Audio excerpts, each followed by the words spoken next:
Hey everybody, it's me Amanda with Once in a Wild, and we're joining back with our friends at Once Upon a Party. And guess who is here today? Right on this side. Who are you, special guest? It's your friendly neighborhood Spider-Man. Hi. I'm so excited that you're here with us, Spider-Man. Thank you so much for being with us today. Amanda, thank you. I'm so excited to be here too.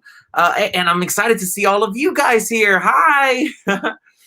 I'm so excited to be here. Hi, everybody who's chiming in so far. It looks like we have Aaliyah. We'll give everybody a little bit of time to go ahead and type in their comments. Don't forget, this is an interactive special event. This is a live stream, of course, but feel free to ask all the questions you would like to ask either me or Spider-Man today. And we're going to be learning about animals, so feel free to ask the questions about the animals as well, and let us know all your favorite animals and questions about them too. Hello, Ricardo. Looks like Ricardo's saying hi. Good to see you today. And of course, Aaliyah is tagging one of her friends that also helps us out a great deal here at Once in a While and Once Upon a Party to share the videos and tag your friends, right, Spider-Man? Yes, I'm so happy to be here and see all the different types of animals and creatures we have to see. Do you guys have a favorite animal or insect, or maybe even just any wild thing with critter legs? I'm sure we'll find out what people's favorites are as we go along. Sometimes it takes a few minutes for everybody to start watching because everything's a little bit delayed when it comes to being on a live stream. That's just real life. And Ricky's saying hello. Vanessa is saying, Evelyn says hi to Spider-Man. Hi, Evelyn. Hi, Evelyn. It's so nice to see you. So I understand that you guys did this once before with a princess, right?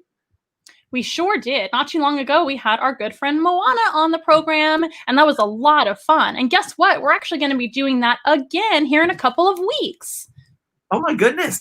Do you guys have a preference on what kind of princess you would like? Go ahead and give us a comment. You can mention anyone. Our good friend Cinderella, or maybe even Mulan. I don't know. Yeah, let us know what your favorite princess is, and maybe we can have them as the next guest on the program. We had Moana already, so probably not Moana again, although we love her. But we would love to have another princess. But we're going to be having in 2 weeks on the 12th, I believe. The 12th or the 19th of September, in 2 weeks, not 1 week. I'm sorry about that. We are going to be having another collaboration with Once Upon a Party, and we're going to be having a mystery princess, but it is going to be up to you guys to decide what princess we're going to be selecting. So let us know your favorites in the comments if you don't mind. That would help us a lot. And then we can narrow it down and go from there and take a poll. And Henry says, hi, Spider-Man. Hi, Henry. How's it going? Do you have a favorite animal in mind? Yeah, let us know. And it looks like Viviana is also saying hello, and Amanda and Spider-Man. She's one of our followers. Oh, that is so nice to see you. Hello. Thanks for chiming in. All right. So you guys are going back to school and everything. How's that going? Are you guys going online right now? Yeah, let us know what your school is actually up to these days, because it's a little bit weird nowadays. So let us know if you are staying home for school, or maybe partially home and partially in the classroom. We would love to know and help you out with any programs that you would need. We can do virtual programs for any classroom situation, whether they be virtual or real life. As long as they're in the San Antonio, Texas area, that's where we're based out of. We can bring the zoo to you and to your classroom. That's really fun. So just let us know if you're interested and what you guys are doing for school. We have some more people commenting. Oh, it's Viviana again. She says, you're welcome. I'm currently working a PTO bake sale here at a marathon. A marathon? That's super cool. That is super cool. Yeah, I usually swing around. I don't run very often. I'm not a runner either.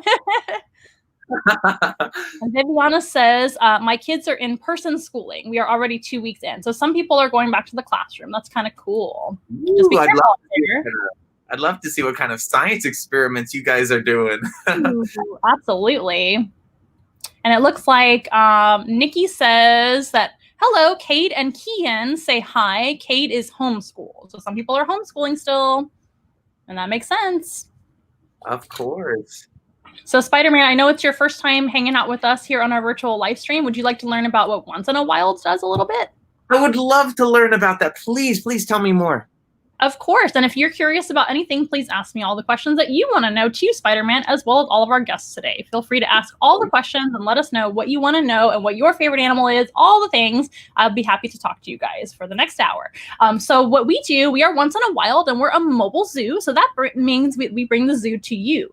So you don't have to go anywhere to enjoy animals. We can bring them to your home for a party. Just like Once Upon a Party does parties, right?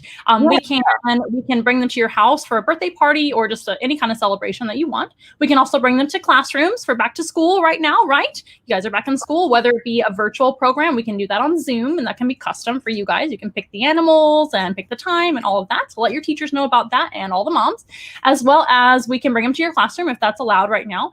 And we can also bring animals for animal therapy or anything at all. So if you guys are interested, let us know.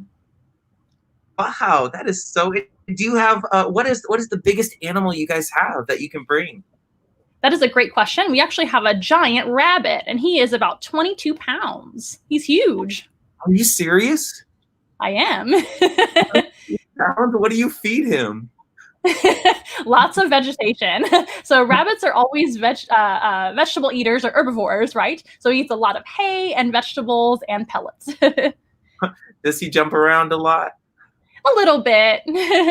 Not as much as you, Spider-Man. So it looks like we have, Veronica says, we did a lava lamp science experiment yesterday. That's amazing. Ooh, that is really neat. I wonder how they did that. Me too. Aaliyah says that they love rabbits. I'm glad you love rabbits. We don't have any rabbits today, but maybe on another princess program, that would make a lot of sense, right? Oh, and yeah. Gemstar, aka Viviana, says rabbits are her favorite as well. So we'll definitely have to have the rabbit on the next program. Pretty cool. Oh, that is really cool. Well, Spider-Man, do you have any questions before we begin our program with the animals? Well, do you have any spiders today? Of course we have spiders, but we're actually going to start with another furry friend before we begin with our tarantulas. But we did bring some spiders, of course, in your honor today, Spider-Man, and we brought 2 spiders today. Don't worry, they're going to come out soon. Well, thank you, Amanda. Of course. Don't worry, I won't let them get anywhere near you and let them bite you because you've had enough of that. 1 spider was enough. Yes. Okay, guys, are we ready to see the first animal? I bet you can't guess what it is today. Now, I did bring him because he happens to have a very special name, and he's named after a special friend of Spider-Man's, I think. Oh, really? So this here is our very special white ferret. And his name, well, I'm going to let everybody guess his name, actually. His brother's name, though, is Loki. But what might his name be?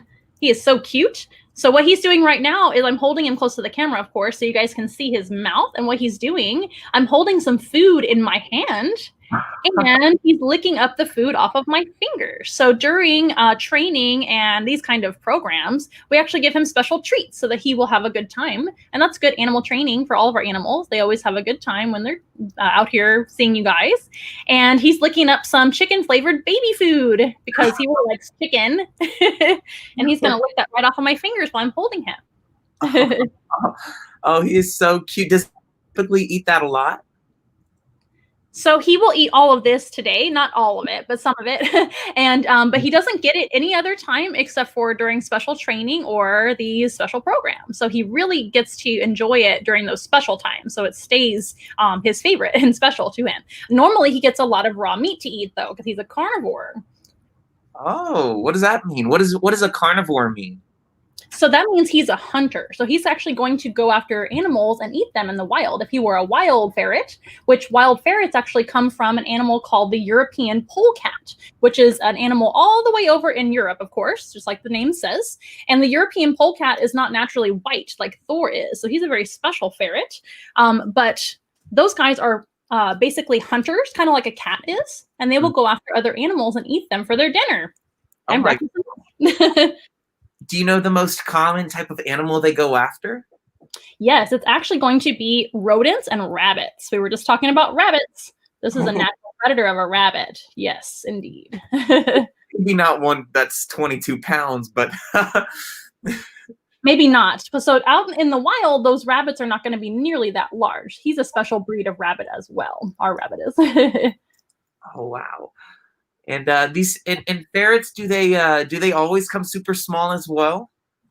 Actually, no. Ferrets do vary in size depending on the gender of the ferret and the breeding of the ferret. We actually have pretty large ferrets in our collection here at Once in a Wild. Thor isn't as big as Loki is, which I know is kind of counterintuitive if you know Loki and Thor. Usually Thor is much bigger. But also, ferrets do change during different seasons. So when it gets colder and the winter starts coming, they will gain a lot of weight and actually grow more hair to stay warm during the winter because they're from Europe. So naturally, they're going to actually do that. Their bodies will do that for them, which is pretty handy. And how do they naturally live? Do they live in trees or do they live in burrows or how do they do that? That's a great question, Spider-Man. So all animals have different habitats and they all have different ways of living, right? That's a great question. So these guys are what we call terrestrial and subterrestrial. So that basically means they're going to live on the ground. They're not the best at climbing, not like you. They definitely don't swing around in trees or buildings. And they actually will run around on the ground most of the time, and they will dig underground and live in burrows underneath the ground. That's where they usually. Yeah, that was a great question. You said they hibernate as well? They do a little bit of hibernation, but not like people think. They actually do have to eat all year, and they will come out to hunt during the winter as well. So they're not going to fully hibernate, but they're going to be a lot less active and try to store a lot of food in their den and burrows during the winter so they can keep eating during the winter, if that makes sense. That does make sense. So what are some special qualities about ferrets that make them so unique? I've heard that they really like shiny things, and I've heard other things that they really just like to hide and get away from people. So yeah, them actually liking shiny things and liking to hide things, that is actually their natural behavior being shown in like a person's house, etc. So just like a dog or a cat might show natural behaviors that they would in the wild in your home, a ferret, if they're in a home, they're also going to show some of those behaviors too. So stashing away your belongings like remote controls, shiny things, their toys, their socks, that's actually that stashing behavior that they like to do with their food. That's going to be a natural behavior that we just talked about with storing away food for the winter, etc. So ferrets actually have to eat a lot. They have a high metabolism, which means that they have to eat at least 2 or 3 times a day, which is kind of like humans, right? But humans are omnivores, and most carnivores that eat only meat in nature, they don't have to eat nearly as often as omnivores. So ferrets are a little bit different. So their habit of storing away things for later is just a really natural behavior for them. And one question: Do they make good house pets? I was wondering about that.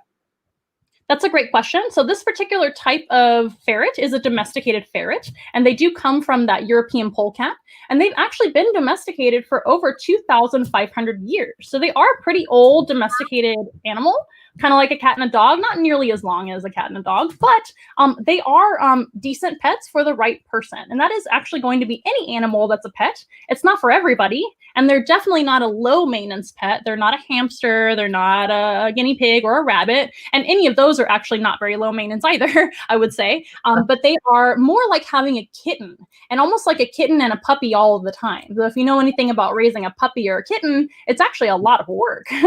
They make a lot of mess. They need a lot of playtime and attention, and but overall, they're wonderful animals. That is wonderful. What is your favorite thing so far been about Thor right here?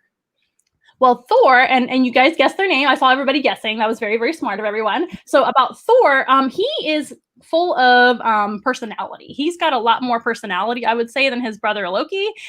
He is always into everything. He's always trying to figure out how to get out of things, how to get into things. He is very smart. He's always trying to figure out things, and he's very playful. And he's actually very affectionate in comparison to his brother Loki as well.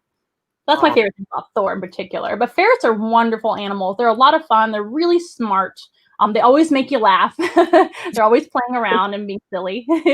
Nothing gets to them. Nothing worries them. Well, Thor is just so cute there. I love him. I love him so much. I'm so glad. Let's see what everybody else has to say about Thor. And forgive me, my hands are full, so I'm going to do my best to answer your questions here. It looks like, yes, you guys guessed Thor. Very, very good. You guys are very smart on your Marvel knowledge. Let's see. A hunter like Craven? Sure. Yeah, they are hunters. What do you have to say about that, Spider-Man? Raven is a little bit more mean. I'm sure Thor here is a lot nicer. Well, he's definitely not nice to his food, but that's just the way of nature, right? It's a natural behavior. These guys have to eat meat, so they have to catch animals to eat. That's just the way it is, just like a kitty cat does. Exactly. Let's see. Somebody's asking, do ferrets like to be outside pets? So ferrets cannot really be outside pets during hot weather. They're very, very sensitive to heat. So especially here in South Texas, no way. You cannot keep them outside. They will overheat in anything above 75 degrees. So as you may know, it's pretty warm. Maybe up in Queens where it gets cold and stays cold a lot of the year, they might be able to live part of the year outside. However, we don't really recommend keeping them outdoors because they can actually be vulnerable to the elements, like I said, and to all kinds of bugs and diseases and things. And ferrets, which is kind of a downer about ferrets, is ferrets can get things like human diseases and viruses. So especially not right now. You don't want to have them outside or around anybody right now. In fact, our two ferrets here at Once in a Wild are not doing any programs in person right now because of the obvious reason, because they can catch diseases from humans. So we have to be very careful with them. But I would say no, they probably enjoy more being in the indoor situation and being pampered. Don't we all? Yes. Yes, we do. But that is a good question from our friends over on YouTube. And then, Amanda is saying, Ocean says hi to Spider-Man and everyone. He is enjoying learning about the animals. So neat. Alrighty, well, I think Thor is getting ready to rest for now. He's licking his chops and getting more food off his nose. Did you have any more questions about him, Spider-Man? I didn't have very many. One more. Do they swim very, very often at all?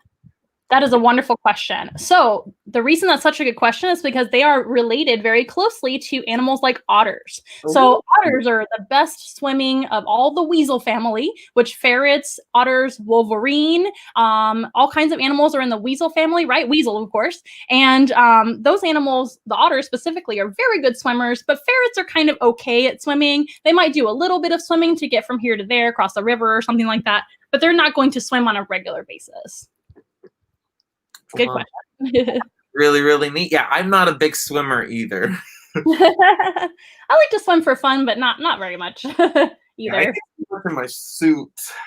So you're not very aquatic, are you, Spider-Man? Okay, I'm going to let him finish up this last little bit of food, and then we'll let him rest for a little while, and we'll move on to some other animals. And I'll see if anybody else has questions as well, as soon as my hands are clean. Really enjoying all this baby food. They do get a raw diet with us. That's the best food for them, is to eat raw meat, just like they do in the wild. So they get fed twice a day on an all raw meat diet. Okay, Thor, you did a great job. If you don't mind, I'm just going to wash my hands really fast. Go ahead. Wow, I really like it. Yes. Thor's a ham. He is very, very silly. It looks like somebody's asking a good question here. It says, are ferrets good emotional support animals, or can they become support animals? What would you think, Spider-Man? Do you think that he was therapeutic? I think especially if you get the right type of ferret. Like you said, Thor was so personal and even likes to get all snuggly close. I would think that, yes, especially if it makes you happy. Yeah, I think that's a good answer. I think almost any animal can actually be therapeutic. Even some animals that you may not think of as being therapy. And that's something that we do here at Once in a Wild quite a bit, is we do bring animals to people that maybe just need something to hold or make them feel better, right? Of course.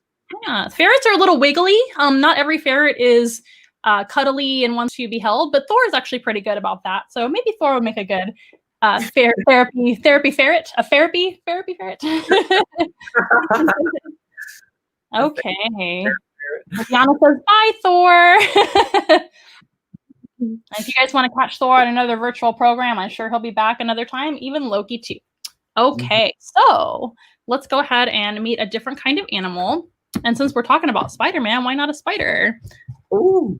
Ooh. Okay. Ooh, so here, I'm holding her up to the camera. She is a pink toe tarantula, and her name is Tiptoes, the tarantula. Kind of walks on her little tiptoes, which is why we named her that. Oh my goodness, watch out. Will it bite you? She shouldn't bite, but if she does, she's very, very harmless to humans. She's never bitten anybody. Yeah, I don't think I'm going to become radioactive or anything like that, or a superhero, although that might be fun. I might have to send you a suit if she does. Exactly. So this type of tarantula is actually from South America and Central America, mostly in Brazil. And they have little pink toes, but they're actually colorful all over their body. They're very pretty. And they actually live up in the trees. To go ahead and answer the question you asked earlier, they're going to live up in the trees and climb around and actually jump really well, kind of like you. So maybe this is the kind of spider that was, kind of similar to you, although I know it was probably a different kind of spider that bit you originally. Wow, that is so neat. Do they usually move very fast? Sometimes they do.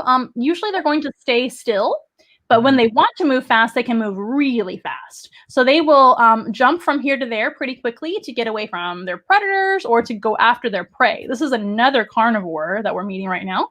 So they do go after animals. What kind of animals do you think the spider eats? I'm thinking pizza. Pizza. That's my favorite food. Mine too. Not pizza. What kind of animal do? Maybe like maybe a mouse. That's a good guess. Some spiders are capable of eating mice and small birds, but it's very rare. It doesn't happen very often. So their regular food would be things like insects. Ooh. So, yeah. Delicious, right? Your favorite. Very good. I usually put grasshoppers on top of my pizza anyways. Well, the reason they can't eat pizza, well, number one, it's a little bit too hard for them to eat it, but they're not omnivores, they're carnivores. They can't eat cheese and vegetables and things like that, and they can't eat bread, but they also don't have any teeth. They only have fangs. So you may be thinking, well, fangs are the same thing as teeth. But when it comes to being a spider, they don't have any bones. So teeth, like we have, are bones. And technically, they don't have any bones, so they don't have any teeth. But they do have two tiny fangs, which are long, but not very large. And they use their fangs to actually inject venom into their food, like a cricket or a bug. They are venomous. And they usually catch on the web? So this type of tarantula, and really all tarantulas, don't use their webs in the same way that other spiders do. And they are still going to make a little bit of web, but it's more like a carpet than a web that's like in the corner or on the tree, etc. Right? So they're actually going to do that and just lay in their carpet web. And they can use that carpet web to feel the cricket or the bug walking on the carpet, and they can feel that movement and then go after their prey. So they're not going to catch the animal in the web. They're just going to use it to like an alarm, if you will. Yeah. And then they are going to actually go after their prey just by leaping after them and catching it with their arms. You see her moving, everybody? There we go. Sorry, just had to hack the system real quick. I understand. Technology is fun sometimes. So tarantulas actually have 8 legs, but a lot of people don't realize that they have 2 arms as well. So 8 legs and 2 arms. So how they're going to grab their food once they figure out where the food is and the food's walking by, etc. They usually feel it. They don't see very well, but they feel their food. And then they're going to grab it with their arms and their 2 front legs, and then they bite it with their fangs. And then that venom will actually go into the animal, and it turns the animal into a liquid on the inside, and then they can drink their food instead of chewing their food because they don't have any teeth.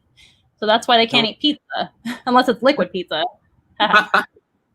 Oh, now that is very, very interesting. I'm not too sure if you would have one of those for a pet. Would it be a good idea to actually have a spider for a pet? So tarantulas are pretty easy to care for depending on the species. There are so many species of tarantulas, but there are a few that make pretty decent household companions, if you will. They're pretty easy to care for because they're not loud. They don't need a lot of food. They only eat about once a week, if not every other week. They don't eat very often, and they don't take up a lot of space. And as long as you give them everything they need, they do pretty well. But they're not for everyone because you have to be comfortable with feeding them, cleaning them, and handling them sometimes, right? And not every tarantula is as nice as Tiptoe, so it just depends. And how long have you had Tiptoe? How old is she? Tiptoes is around, I believe she's 4 years old now. And let me see what people have to say about her. It looks like we have some questions. Digestible Media says, do spiders really have many eyes? How do they see? That's a great question. How do they see, Spider-Man? How do you see through that mask? I have 2 eyes, so I usually see out of these 2. Absolutely. Spiders usually have 8 eyes, correct? That is absolutely right. So spiders usually have 8 eyes. Not every species has 8 eyes, but most of them do. But they don't see very well. Their eyes are very primitive. So they're just there to sense shadows and movement, and that's about it. They can't see any colors. So their main sense, do you want to guess what their main and most sensitive sense is? Is it their smell? That's a good guess. Not smell. Is it their touch? Yes, their touch. So they are covered in hair, kind of like a mammal, but very different hair. And they can sense movement in the air, movement on their web. Many spiders have, of course, really pretty webs that they can actually catch their food in the web, but they also feel that movement, and they're usually right on it right away. If it's prey, if the predator, they'll run away, right? But yeah, it's going to be their sense of touch. It's very, very sensitive. Yeah, that is so neat. I love to see him. I'd love to give a touch on him. Is he really furry? She is really furry. She has soft hair throughout most of her body, but it's very light. When you hold her, she almost feels like hardly anything at all. Very, very lightweight. Oh, wow. Here's a good question. I have a bunch of questions. Let's see. What type of spider is Tiptoes? She is a pink toe tarantula. She's an Antilles pink toe tarantula from Central and South America. These guys are wonderful. They are tree climbing or arboreal tarantulas. That means that they have really good skills at climbing, jumping, staying up in trees, etc. They're really cool. Now, would you find this tarantula any other place around the world? Not really. Central and South America is the only place you're going to find them living in the wild. Of course, you might see them in somebody's care at home or in a zoo, etc. But we do have tarantulas in the United States as well. And tarantulas in the United States, as well as all tarantulas all over the world, they're actually not harmful to humans. You might get bitten on accident if one, if you step on one or you're picking it up. Don't pick them up. We want to leave them alone because they're wild animals. But tarantulas mean us no harm. They're actually really good for the environment. Did you know that, Spider-Man? No, I did not. So tarantulas, because they eat a lot of insects can make us sick. So we need to make sure keep those numbers of things like flies, mosquitoes, roaches, etc.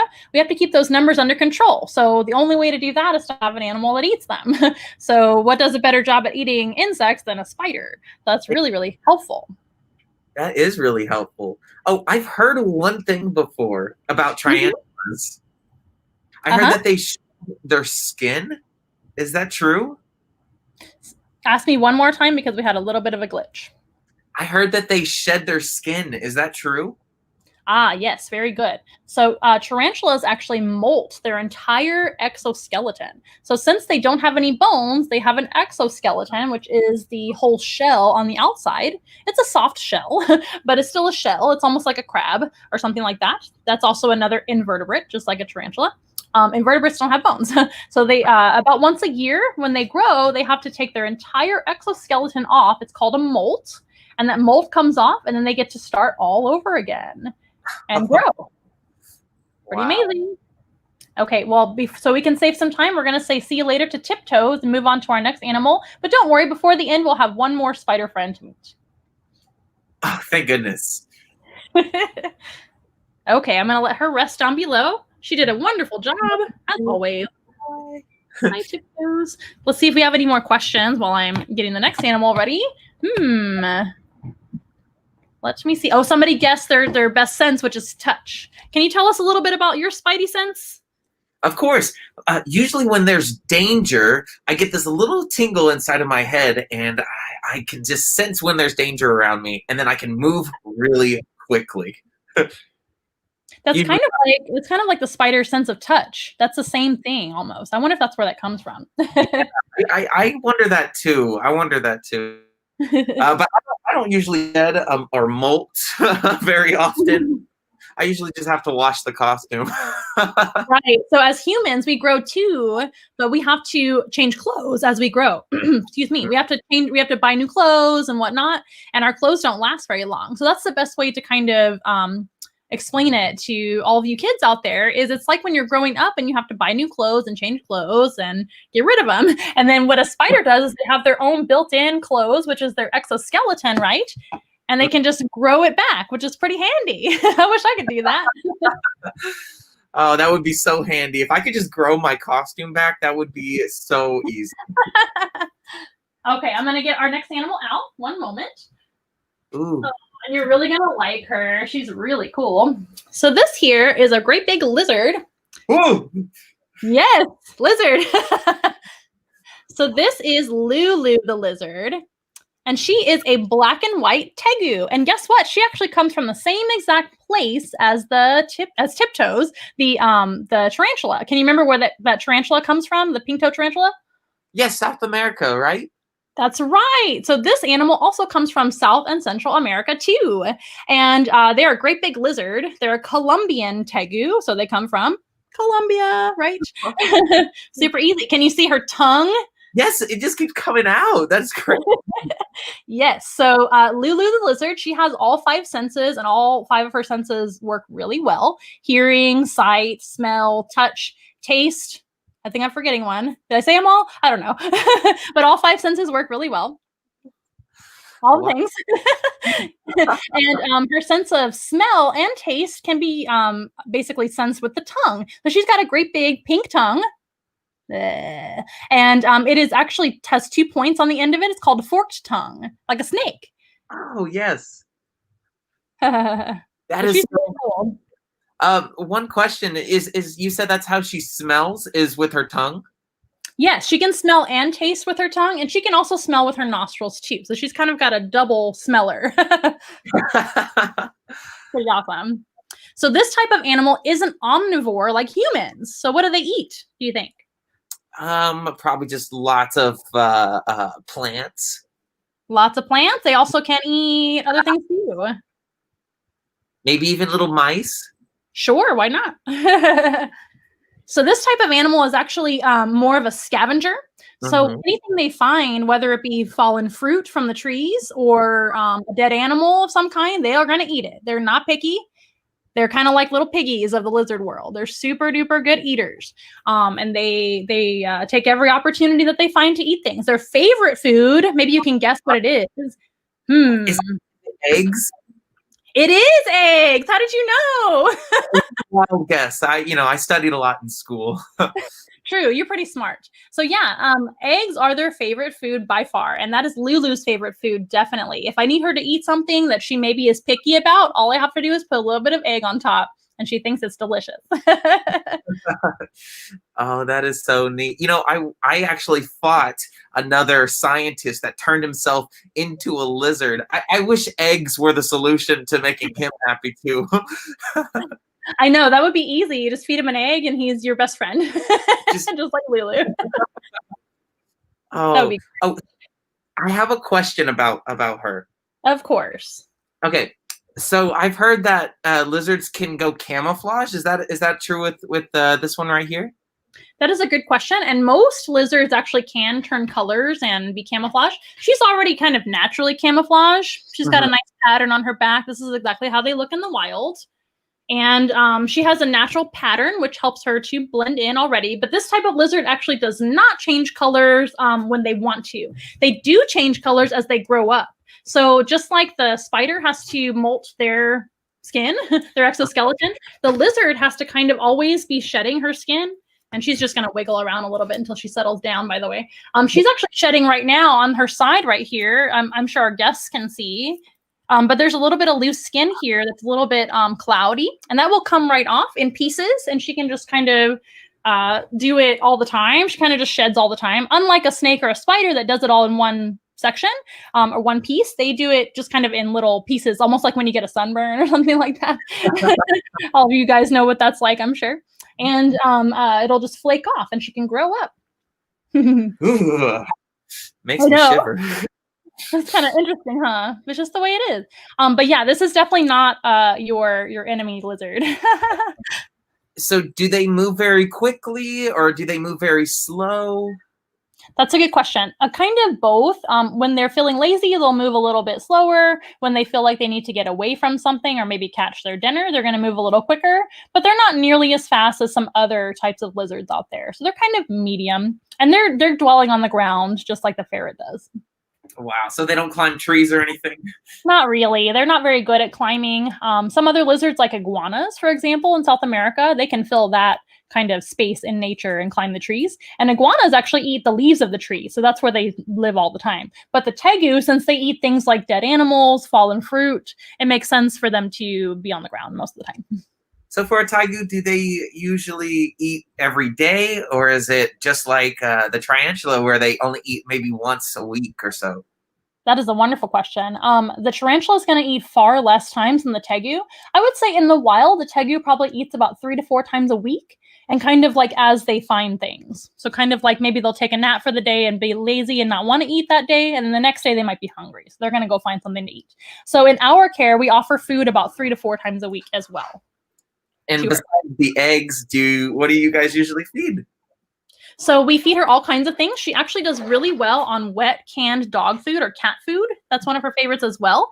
They eat fruit, and she also eats bugs as well. She doesn't really like to catch bugs, so I just kind of have dried bugs that I put on her food, and she'll just eat them off of that. And she does eat eggs as well, like I said. And I feel like I'm forgetting something, but that's pretty much it. So dog and cat food, vegetables and fruits, eggs, bugs, and etc. Wow, what a healthy diet there. Yeah. That is so neat. Do you guys have any questions? Let's see. And forgive me, I have my hands full. So sometimes some of the animals are easy to hold with one hand and sometimes they're not. Well, let's see what we have.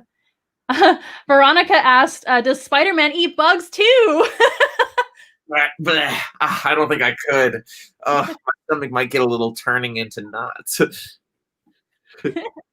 And Aldo asks, how long is her tongue? I would say her tongue is pretty long, and it's going to grow as she grows. And reptiles actually never stop growing their whole life. They grow little by little as long as they're alive, and she'll get a little bit bigger than this. Not too much bigger. Since she's a girl, she's going to be smaller than the boys. Boys are about twice the size, so if you can imagine. Boys are bigger. But the tongue, I would say, all the way up into her mouth is probably 9 or 10 inches. But it comes out about, I would say 5 or 6 inches is what comes out of her tongue, out of her mouth. Wow. Oh my goodness. And Viviana says she's cute. Yes, she is. She is very cute. Lulu was actually a fun story. Do you want to hear about how we got her? Oh, I'd love to hear that. She's getting really wiggly. Sometimes these guys want to be put down, but you have to actually let them just kind of throw their little tantrums and then settle down like a child. She just wants to play. Let me let her settle down while I tell you this story. But she actually came to us from a rescue group, and she was actually found running around in a city. She was running around the city, kind of like you, Spider-Man. I'm sure she was fighting crime. I don't know what she was doing, but she definitely didn't necessarily belong in the city. But she was in Dallas, and somebody had called us to let us know that she was running amok, and they had caught her. And this was from a animal shelter that let us know about this. She's running amok right now too, by the way. And she was running around a neighborhood where they finally were able to catch her. She had been at large for a while, I think. Settle down. You're on TV. You need to behave. There you go. Come on. You're all right. We'll get you some eggs later. So they called us and they let us know because they were actually a cat and dog shelter, and they didn't really know what to do with the tegu. And they heard about us and offered her to us for free. And we said, oh, of course, we'll take a tegu. And this was about 3 years ago. when we were living in Dallas at the time. And she came to be with us. So that's pretty amazing that we got her more as like a rescue. And she was a pretty wild woman when we got her. And she's done really well with her training, as you can see. Wow, that is amazing. How much has she grown since you first found? I would say she's about maybe twice the size now. Oh my goodness. Half the size. And you can see as well, I wanted to tell you the story about her tail. If you guys can see, I'm going to hold her up so you can see the tail. The tail is white on half of the tail there. Uh-huh. My arm's in the way. There we go. The tail is black and white, but then it's like really white on the end of the tail. That's because she lost her tail when she was out there running amok in the city. And they can lose their tail if they feel like they need to. It's kind of a defense mechanism. So if a predator were to grab her tail, it can come off and then the lizard can get away. That's especially handy when they're babies because they're much smaller. That's very interesting. That was actually going to be the next question I was going to ask was to see if they lose their tails or not. How long did it take her to grow it back? It took about a full year for it to fully grow back. So it happens very slowly. So it's not something that they want to do often because it takes a long time to grow back and it's a lot of energy that they have to put into regrowing a limb almost, right? So the tail is almost like a limb. Not quite, but it's a lot of work. So neat. I wish I could get the limb if I lost it. Yeah, there's a lot of animals that are being studied by scientists, right? Because they have really neat abilities, and we want to see if we can apply that to human medicine. So, for example, like some amphibians can actually regrow their arms, their organs, etc. This type of lizard can only regrow the tail. Spiders can actually regenerate their limbs too. It takes a while, and they have to do it when they molt, and they only do that once a year. But that's a really neat ability that if we could apply that to humans, they wouldn't have to do things like organ transplants. Exactly. Pretty awesome. That is really awesome. I think Lulu is ready to go back. She's gonna give me a little kiss with her tongue before she does. Bye, Lulu. So cute. Okay, we'll let her rest. She's been very good. She calmed down pretty well after her little wiggles. She deserves an egg. I want to show you guys what just happened because right as we were talking, she shed all of this belly skin. Maybe that's why she was so cranky. But this is from her belly. And she just shed the entire piece right here, right now. How cool is that? So we get to show you. What does it feel like? It feels almost like plastic, to be honest with you. It's not plastic, but it feels like very thin plastic. It's very smooth. And it almost feels like bubble wrap, but really tiny bubble wrap. Wow, that is amazing. Viviana says, from the same country that Shakira is from. That is so true, Colombia. Very cool. And then what else do you guys have to say? Let me catch up really fast. Let's see. How big do the lizards get? So the Colombian black and white tegu is smaller than another type of very common tegu you might see in a zoo or in your home. Well, depending on your home, but some people have them for pets sometimes. They're an okay pet. They're just very advanced. They need a lot of room and a lot of activity and a lot of feeding and all the things. So they're an advanced reptile, I would say, but they're pretty docile. But a lot of people have Argentinian tegus, which are similar but larger. So the Argentine black and white tegus, the males can get around 4 to 5 feet long. And Colombians, the males can get around 3 feet long, and the females are around 2.5 feet long. Wow. Wow. Okay, let's see here. I'm going to get everything ready really fast. Let me pull up a question so maybe Spider-Man can address the question. Let's see. Oh, Doc just says, I'm always learning something new with you guys. Thank you very much. I'm glad you are. And let's see. Oh, we already asked this question. If you eat bugs, we already answered that. Amanda asked, how is your aunt, Spider-Man? You mean Aunt May? Oh, my friend Peter, he has an Aunt May, and she's doing just fine. I'm sure she would be all freaked out from all these critters. I'll be right there, I promise. Okay. Yeah, the critters probably scare Aunt May the most, but yeah, I don't know whose aunt you're talking about, but yeah, me neither. You guys have been so fantastic, and thank you for your patience in between animals. And we're going to go on for a little bit longer, of course. Let us know if you have any questions or concerns. So we're going to meet a really cool, another type of arachnid, and it is another invertebrate, but it's not a spider. Do we want to guess what that might be? I'm not too sure. Are they sharp? Are they poisonous? Yes. So there are very few type of arachnids. In fact, I don't know if there are any arachnids that are non-venomous. There are some invertebrates that are non-venomous. You can probably think of some, right? Of course. Is it a scorpion? Yes, this is a scorpion. Oh my goodness. Are we ready? Let's make sure she's in a good position so I can show her to everybody. There we go. Whoop. Oh. She's pretty big. This is Xena. Xena the scorpion. Wow. How do you spell that, Xena? Xena. Xena. Good question. Yes, wow. Scorpion, very good. You already guessed, Veronica. Very, very good. This is an African flat rock scorpion. They are found where? I'm going to guess in Africa. That's right. Very good. Paying attention. They are found in South Africa, actually. And they're one of the largest species of scorpion in the entire world. Oh, my goodness. I fought a guy that looked just like a scorpion. He was at least 7 foot tall. He was pretty tall. That's a big scorpion. Thank goodness they don't get much bigger than this. I know. Now, scorpions are pretty ancient, unchanging type of animal when it comes to ancient history. They've been around since the dinosaurs, and back then they were really large. I don't know if they were 7 foot, but I heard that they were about 3 to 4 foot long, and some of them actually lived underwater, and they would come in and out of the water. Are you serious? Yes, it's kind of like a lobster. No, I can't mess with that. I agree. I think that would be dangerous for almost anyone, with or without powers. Oh wow! So do you have to be careful in case Xena tries to stick you or anything like that? That's a good question. And actually, Veronica's asking a similar question. She says, "Have you ever been stung by the scorpion?"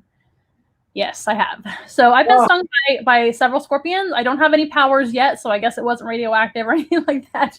But their venom is pretty mild. It's almost nothing. If you've ever been stung by like a carpenter ant or something even less than that, it's about like that. Not a fire ant, definitely nothing like that. The sting is very, very mild, and then it goes away right away. Their venom is super duper mild, which is how I'm able to hold her safely. If you can see, everybody, her claws are pretty big, though. And she can pinch with her claws, but it's not nearly as bad as like a crab or a hermit crab or a lobster, of course. Their claws are not too strong, but they're stronger than her venom. And that's what they're going to actually use to eat their food. So they're going to catch their food, which is the same food as the spider. Oh, okay. Okay, so just anything they can get their hands on like that, insects or... Yes, exactly. So they're going to eat a lot of bugs. They might eat other invertebrates too, like other scorpions and spiders and things. They're not super picky about that. Most scorpions and most spiders, including tarantulas, like we saw, are solitary. So they don't really care about each other, except when they're raising their young and things like that. That's when they care about each other, or breeding time, of course. But otherwise, anything is kind of food for them. And they don't eat very often either. This type of scorpion can actually go 6 months without eating pretty comfortably. 6 months? Yep. Oh my goodness. So, but once they just go ahead. How do they breed? Is it usually do they have like eggs? I'm not too sure.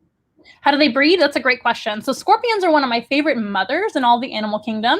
And once they come together for breeding, male and female, then the male will leave. And then the mother actually will raise the babies all by herself. So she's a single mom. And they actually do not lay eggs. They have live babies that come out live. And those little babies, they're called scorplings, super cute. And the scorplings will come out onto mom's back and actually ride around on her back for a couple of weeks or so, depending on the species we're talking about. And once they're ready to be on their own, that's when they'll leave mom. But until they leave, mom will take care of them, feed them, give them water, and make sure they're protected from their enemies. So she's a really good mom. That is so good. How do they usually get the food? Do they wait and then they attack, or do they go out and hunt? They might do a little bit of both, but most scorpions are going to be what we call ambush predators. Same thing with tarantulas. So that means they're going to sit very still and wait for their food to come into them or near them, and then they'll grab it with their claws, in this case for a scorpion, right? And then they will sometimes use their venom if they're a very venomous scorpion like other species, or sometimes they'll just crunch it down with their claws and then just eat it because they're pretty strong that way. They just do it. Yeah. Especially Sometimes both, depending on what's going on. that is really cool. Oh, and do they usually live near the water? Can they go in the water? These guys don't live near any water because they're a desert species. This is a South African species where there's very little water around. But some scorpions might live more in the tropics, like in the jungle and things like that. A fun fact about scorpions is they live almost in every continent except for one, which is Antarctica, because it's too cold there. But they live all over the world, and it just depends on the species. But for this species, they don't swim or go near water. And I don't believe any scorpions really swim. They might be able to get into the water and like crawl a little bit and then come back out. But as far as swimming, they're not really built for swimming. And do people usually have these scorpions as pets? Sometimes yes and sometimes no. So two of the most common scorpions to keep in human care are this one, the African flat rock scorpion, and one is called the emperor scorpion, which we have one of those here as well. I didn't bring him today because he's kind of small. I wanted to bring a large scorpion today. But emperor scorpions are another common kind of pet, if you will. It's definitely a specialized pet, just like the tarantula. Wow. Here's a good question. Do scorpions get agitated easily? What do we think? I'm going to go ahead and say yes, just because they're so scary looking. Some do and some don't. It depends on the species and it depends on each individual. Just like humans are all different personalities from each other. Scorpions too. So Xena's a pretty good scorpion. She has her bad days and her good days, like you might imagine. Sometimes she wakes up on the wrong side of the burrow and she doesn't want to participate in anything, but sometimes she's fine. So it just kind of depends. Now, is there something special that you guys give her as like a treat, instead of like usual insects or something like that? Is there something a little special you guys usually give her? Like eggs would be for our lizard friend. That's a good question. With the invertebrates and snakes and things like that don't eat very often, it's really hard to reward them with treats. But I would say her favorite animal to eat is probably dubia roaches. It's a special type of roach that she really likes. But Xena isn't really very picky. She's a very, very good eater. As you can see, she's done a lot of growing in her life. She's a big girl. So the fact that she's so big tells you that she's eaten a lot. So she's not a very picky animal. That's a good question, though. Valid. Wow, that is so neat. Nice. They are. Okay, well, I'm going to see if anybody else has any questions. Go ahead, Spider-Man. I'm sorry. I was going to say, what is your favorite thing about her? My favorite thing about her is just how easy she is to hold and handle for programs. And I love teaching people about scorpions because just like spiders and some other animals that we're going to meet today, they're very misunderstood. A lot of people are afraid of animals that are different than us. And just because they're different doesn't mean they're bad. So scorpions, just like the spiders and tarantulas, they help us out a lot with those bugs. So they help us to stay healthy in the environment. And they're very important. Well, that is so neat. I'm glad that you are raising awareness for these animals and for these insects. That is so neat. Yeah, it's really important I'm going to let her rest, but it's really important to raise awareness about things that people don't know, right? So if you don't know something, how are you going to appreciate and love them, right? So that's our job here at Once in a Wild. Yeah. Cool. And that applies to people too. If you don't know somebody, you may not like them, but you just have to get to know them. Yeah. Yeah. Okay, we have another pretty cool animal, and then we'll show our very last spider just while we're closing up. But we're running out of time pretty quickly, unfortunately. I could stay here all day with you guys, but we do have to wrap up at some point. So here we go. We're going to have another very cool animal. Here he is. Yes. So his name is Slytherin, and he's a king snake. Not to be confused with kingpin. So don't worry. Okay. Thank goodness. Oh my God. Oh, here's a great question, and this can apply to many animals. Backyard Pioneer, hello, nice to see you. How is climate change affecting scorpions? Well, climate change affects all of us, including us humans. As you may know, we're experiencing global warming and all kinds of different changes in the environment.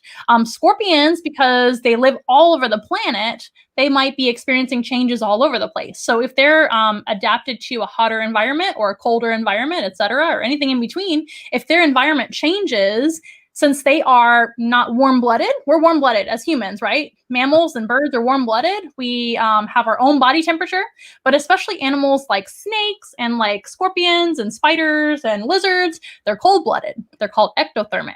So they rely on the temperature around them to regulate their entire body system. Pretty crazy. So if their entire temperature around them or the environment changes, they're probably not going to have a very good time adapting to that fast change. There's nothing wrong with change as long as it's gradual and natural, but fast, quick, unnatural change is bad for all of us. So that's my answer. So who is this? So we have a king snake named Slytherin, and he is a California king snake specifically. Pretty awesome. Do you find them in California a lot? Absolutely. It's actually the only place that they can be found in the world is in California specifically. And California king snakes are really special, and all king snakes are special for one specific reason. I'm going to see if you can guess, but it has to do with their name, the king snake. So king snakes are named king snakes for one specific reason. Hey, buddy. Is it because they're the only ones in California? That's a great guess. But there are many king snakes all over North America, and I believe South America as well. I could be wrong, but I believe they're North and South America, or at least Central America. But there's many species of king snake. So the California king snake, the speckled king snake, the Florida king snake, there's so many of them, but they all have that name king in their name. What could that mean? Let's see if anybody else can guess, or maybe they know already. We'll see what happens. But king snakes are amazing. They are in a grouping of snakes called colubrids, which is basically just a leftover category of snakes. You're probably familiar with venomous snakes, which this one isn't. Not venomous snakes. They're also not a constrictor, technically. They're not a boa constrictor or a python. They're a colubrid, which is kind of another type of snake group. Or does that usually mean that they move differently, or they're just different from other types of snakes? They're kind of just like the leftovers in all of the animal and all the snake kingdom, I guess. So scientists have categorized snakes in kind of 3 or 4 different groups. So you've got another one, which is sea snakes. So sea snakes, venomous snakes, all of your constrictor type animals are called boids. And then we have colubrids, which are just like the rest. And there's many different types of colubrids. There's king snakes, rat snakes, bull snakes, indigo snakes. There's so many of them. Hognose snakes. There's a ton of them. So it's just kind of the leftovers. And Viviana says it's good to see Slytherin again, one of our favorites to bring on the program. As you can see, he's just beautiful. And yes, he is a California king snake. Well, I guess I'll just tell you if you don't have a guess. That's okay. So it has to do with what they eat. So king snakes, just like all snakes, they do eat rodents. That's their main diet. Rodents and sometimes birds. But king snakes actually eat almost anything that they can get a hold of. So they are carnivores, so no vegetables, no pizza. But these guys can eat things like lizards. They can eat eggs. They can eat fish. And they even eat other snakes. So that's where they get the name the king snake, because they're the king of snakes. They can eat any kind of snake in the animal kingdom as long as they are small enough for them to eat. So it can't be like a great big giant python or anything like that, but they can eat rattlesnakes. They can eat all kinds of other venomous species as well as their own kind. So they're kind of interesting that way. Oh my goodness. Do their colors mean something? Absolutely. So all animals have natural coloration that means something or does something for them, right? So this type of coloration is pretty bold.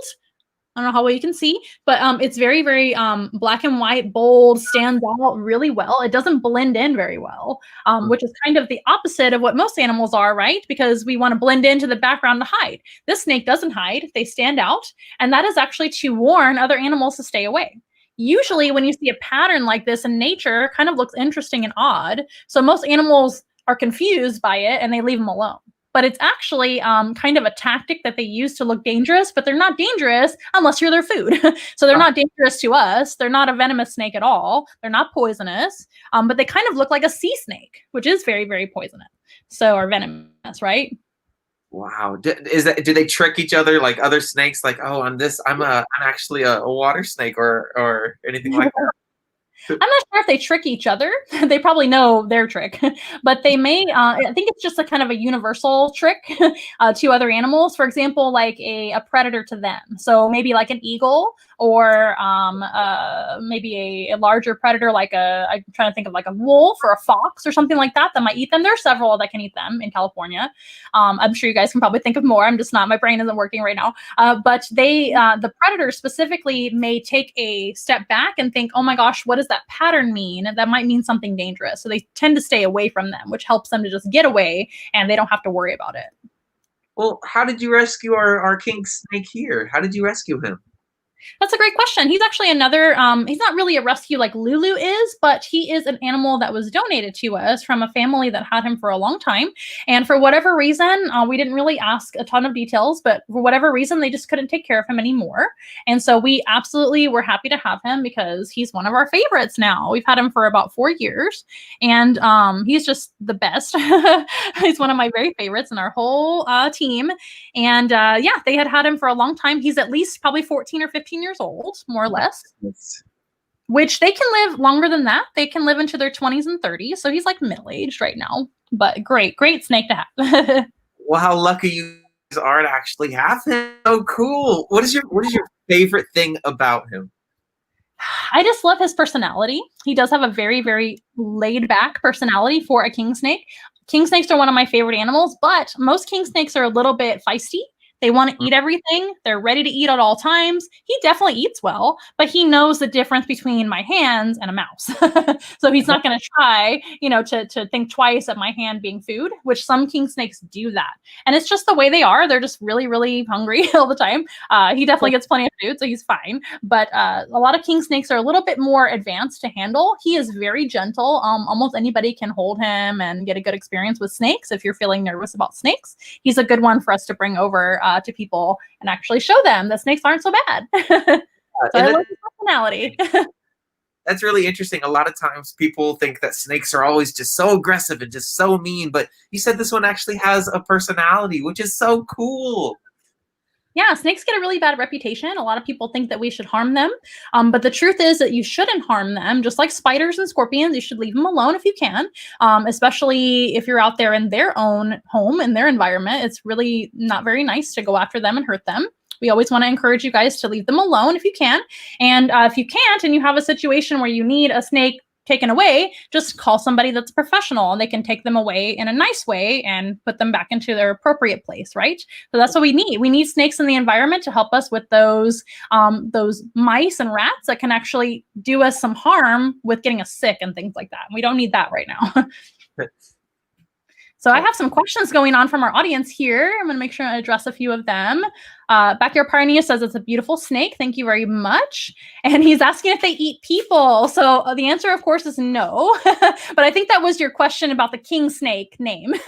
So he definitely doesn't eat people. No snakes eat people. There's been a couple of cases, but they're very, very extreme, of very large snakes maybe going after people in that way, but it's very rare. It almost never happens. It always makes the news and they blow it out of proportion. But it's not anything to worry about unless you're in the jungle of Indonesia. That could be the only place I could maybe imagine a snake being big enough to even attempt such a thing. But we are definitely not on the menu for snakes. We're way too big. We're way too scary for them to eat. And even the largest snakes, they would have a very hard time eating a human. That would be almost impossible. Yep. Oof, makes me. I know. But that goes for a lot of animals are carnivores and they could potentially hurt a human, but not very many animals are as feared and not liked as snakes, which is kind of unfortunate. Yep. Wow. And then Callie says, "Hi, Spider-Man. Claire Marie said she is just 4. So Claire Marie says hi to Spider-Man, who is 4 years old. So cute." Hi, how's it going? Thank you guys so much for being here. All right. Do we have anything else to ask or say about our snake friend here before we say goodbye? Any questions? So you can see his tongue coming out, kind of like the lizard's tongue. This type of animal actually has an even better sense of smell than the lizard, and they use their sense of smell only with the tongue. They don't smell with their nose. They do have a nose to breathe. just like we do, that they also don't have any ears. So they can't hear very well with no ears. So that sense of smell is going to be their main sense, just like with the spider, their spidey sense is more touch, right? So these guys have a snaky sense, which is their sense of smell. Snaky sense. So Wow. cute. Okay, well, Slytherin, you are wonderful as always. I'm gonna let him rest just right here. Bye, Slytherin. Bye-bye. You guys, this has been a lot of fun. I'm going to just show one more animal really fast while we wrap up. And don't forget, we are going to be having our princess encounter, well, in a couple of weeks. And I do want to make sure that you guys let us know which princesses are your favorite. If you have any princess, Disney princess enthusiasts out there, let us know what your favorite Disney princess is besides Moana. We already had a Moana program. We'd love to see her again sometime. But for this one, we want to have a different princess encounter. So if you do have the time, let us know in the comments which Disney princess is your favorite or what you would request. And we're actually going to be having a poll in our next event to decide which princess gets chosen in the end. So that would be fun. Right, Spider-Man? Yeah, I hope it's Elsa. She's favorite. Really? That would be fun. That would be really fun. And if it's not, you can just let it go, right? Yeah, I'll just let it go. Yeah. Okay, so one final spider friend. Here she is. Oh my goodness. It's a little bit bigger than our last spider, right? A little bit. Oh my goodness. So this here is Blondie. Blondie is her name, and she is an Arizona blonde tarantula. Wow. Where do you think the Arizona blonde tarantula is found? I think Arizona. You're right. You know, sometimes scientists are not very nice about what they name animals, and sometimes they're right on the spot. So yes. Oh, she's beautiful. Thank you. So this is a different species than the last one. And this is more of a dry weather and also ground dwelling species. So we call them terrestrial. And they also live underground, just like the ferret does. Really? Yes. So if they live underground, how do they eat? What do they eat? Same thing? So they are definitely going to actually wait for their food to come to them. So just like a lot of us right now, we're not going out to eat a whole lot. We're getting delivery. That's how she lives all the time. That's how this tarantula, her whole lifestyle is living underground in her burrow, which is like a little hole underground. They're going to make a lot of web carpet to be comfortable in there and to have a little bed, right?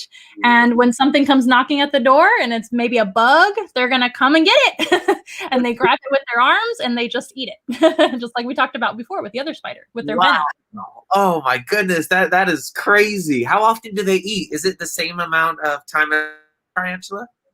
Yeah, it's similar. So most tarantulas and scorpions even longer, but tarantulas can usually go a long time without eating too. In fact, they can go a long time, a few months, but typically they like to eat about every other week or once a week. Wow. And do they usually eat a whole bunch at once so they don't have to eat for it very often? They will try to eat whatever comes knocking. So it's not going to happen very often because most animals know to stay away from spider burrows. But if an animal comes in, that's going to be fair game. So it doesn't happen very often. So it's kind of just a natural occurrence. So, but yeah, typically whatever, as long as they're hungry and they're feeling like eating and it's been enough time, they're going to, sense that food and then grab it and eat it while they have it. Now, are there chances where they go off and they leave their burrow for whatever reason? That is a wonderful question. Very good question. So typically the females don't leave their burrow very often unless it's an emergency. Maybe there's like a flood, or maybe she just can't find any food and she hasn't eaten in a long time. She may go out and try to find maybe a new burrow to have a home in, or find more bugs to eat. But usually if a tarantula leaves the burrow and runs around, that's going to be a male tarantula. And the male tarantulas are coming out to find their lady friends during the breeding season. That's why they're leaving. Oh, that makes sense. That makes sense. Yeah. So a lot of times here in Texas, people will say that they see a lot of tarantulas crawling around, but it's only certain times of the year. And it's usually the boys. The boys are coming out of their burrows to find a girlfriend, and it's during the breeding season. So they don't mean us any harm. They literally are not looking to hurt anyone. They're just looking for love. And that is it. Aren't we You all? can leave them alone. Exactly. You can leave them alone. And the little bit of the sad thing about the male tarantulas is they don't live very long. The female tarantulas of this species can live into their 30s, but the male, you want to guess how long the male lives? 2 years. That's a really good guess. It's really close. They live 2 to 5 years. So usually 4. Yeah, not so great for a male tarantula, but it's just the way of nature, right? Of course. Wow. Oh, so do you think more female spiders out there? Sorry? Go ahead.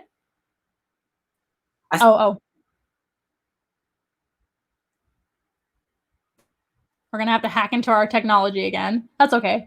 So Callie's asking. Okay, Amanda? I can now. Oh, barely. I'm going to answer Callie's question, which is, so can she make webs? So yes, they can make webs, but it's not like how you think of like Charlotte's Web or Up in the Corner.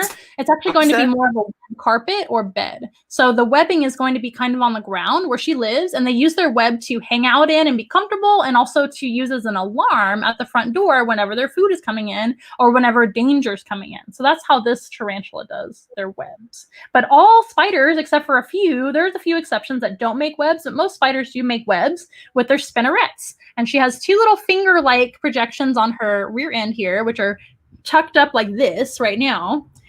Kind of like a scorpion's tail folds up like this, but her spinnerets are folded up. They look like little fingers. Looks like Spider-Man will be right back. Don't worry, you guys. And they kind of look like that, and they fold up.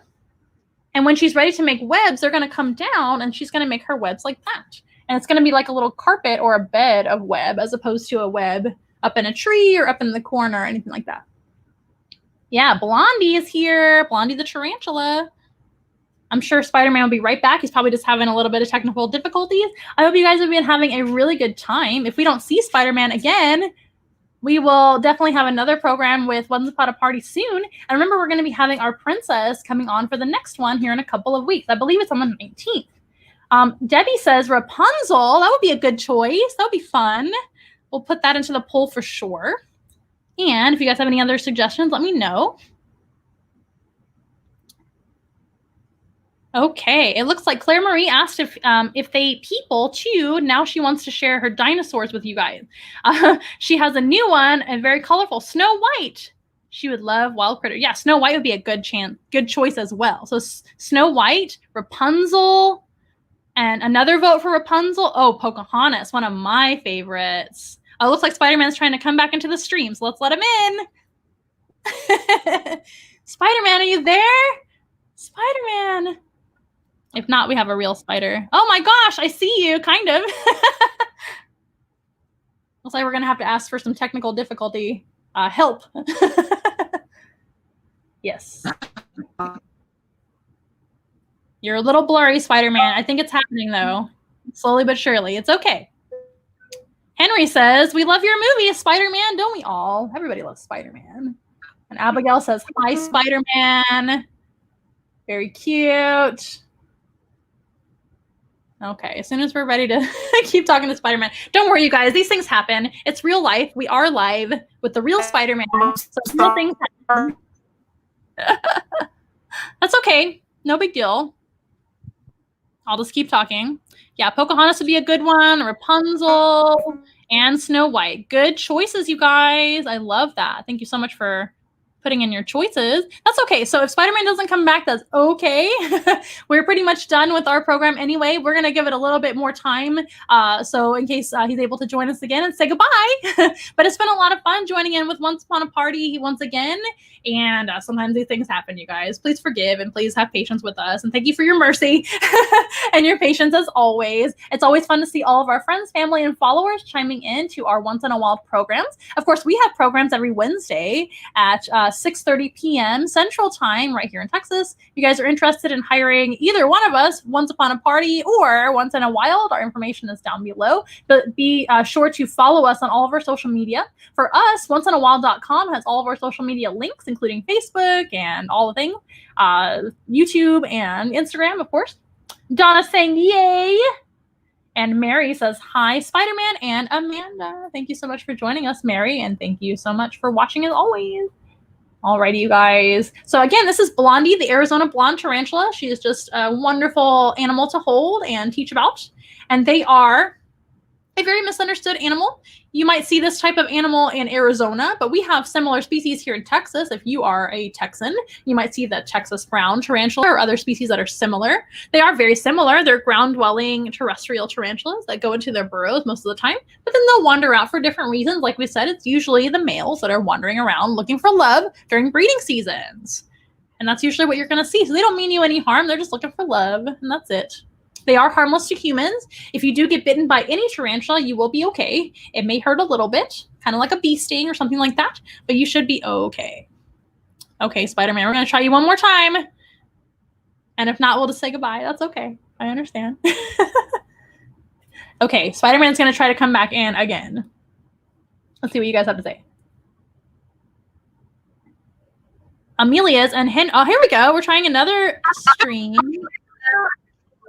There we go. Let's try that. I see you. I see you. Can you hear me? I see you. I see you. Hey. We figured it out. So Amelia's and Henry's favorite animal from today was the king snake. That's a great choice. Thank you very much for the great info and show. You're welcome. And hey, Sevi. This is Sevi and Mary, and Blondie is beautiful. Thank you so much. Okay, Spider-Man, it looked like we got you back. So did you want to say anything else? Uh-oh. Oh, I'm having a little bit trouble hearing you guys. I'm so sorry, but oh, she just looks so cute. Can you hear me now?